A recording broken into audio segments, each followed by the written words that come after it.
పడిమెట్ల పైకెక్కి గుడికేగు భక్తులకు ఎదురొచ్చే బంగారు స్వామి ఇరుముడులు స్పృశించి శుభమనుచు దీవించి జన బృందముల చేరే జగమేలు స్వామి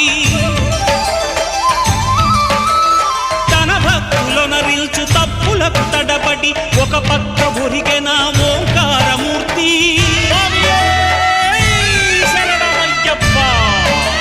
స్వాములందరూ తనకు సాయము కాగా ధీమంతుడై లేచే ఆ కన్య స్వామి పట్టబంధము వీడి భక్తతతికై పరుగు పరుగున వచ్చే భూమిపైకి నరుడై